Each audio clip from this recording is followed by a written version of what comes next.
I'm John Schrott, and this is On the Spot. Today we're going to be talking with Sam Smelko, who is one of our project architects here, who has a passion in her soul to make pediatric architecture and spaces friendly, not harmful, and really support the healing process. So, Sam, what are some of the things you do to make spaces like that comfortable for kids? So I think that having positive distractions in the spaces is really important to their overall care. We all know that that's a very scary time in their lives, and being able to focus on something else, whether it's the aesthetics of the space, whether it's natural lighting, whether it's just having spaces for interactions with their family. I think it's important to have a wide range of those things. Because some kids aren't able to get out of their bed while some are. So having things like twinkly lights in the ceilings or having LEDs where they're able to control the different colors in their rooms and have a sense of control of their environment is really important. And then also just looking at things like lighting and acoustics, like having natural daylight. We all know that our circadian rhythms are important to the healing process, and having good acoustic treatments in each of the rooms so that they have the peace and quiet that they need to heal. There's a whole wide range of things that we do, but those are some of the ones that we've seen the most positive outcomes and success with.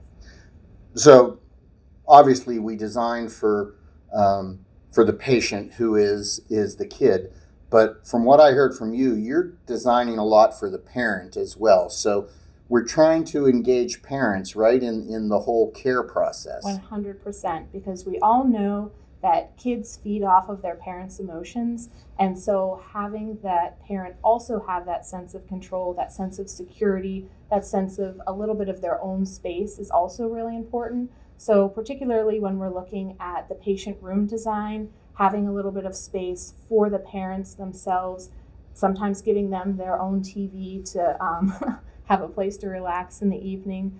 That's really important because we need to take care of the entire family, not just the child, because the whole family is going through that process together, and they're all important parts of making that successful. So we deal with some of the smallest patients too, some of those NICU babies that the family is going through a particular trial with their newborn.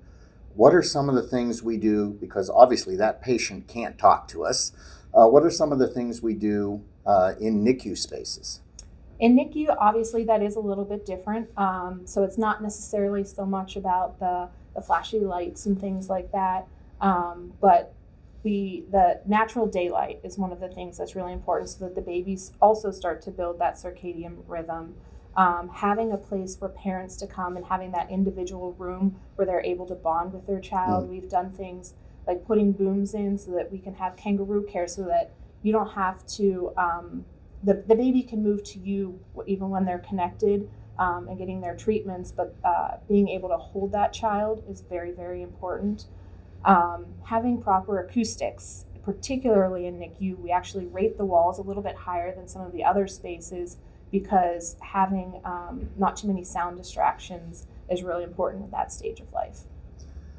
Yeah, that's really interesting, the whole bonding thing between parent and child. And, I know that NICU design has evolved from a large ward with multiple kids. So what do we do now? So we offer kind of a couple different things. We have the individual rooms for some of the babies where their parents are there, but then we also have some adjoined rooms. So whether it's twins or whether it's babies who are having failure to thrive, so that there are a couple of children there together, which is actually helpful because you still do need that interaction, and not all parents could be there all the time. Yeah. So we try to offer different rooms for different situations. Great. Well, you've certainly thought a lot of this through, and I really appreciate you sharing that and being on the spot this morning. So until next time.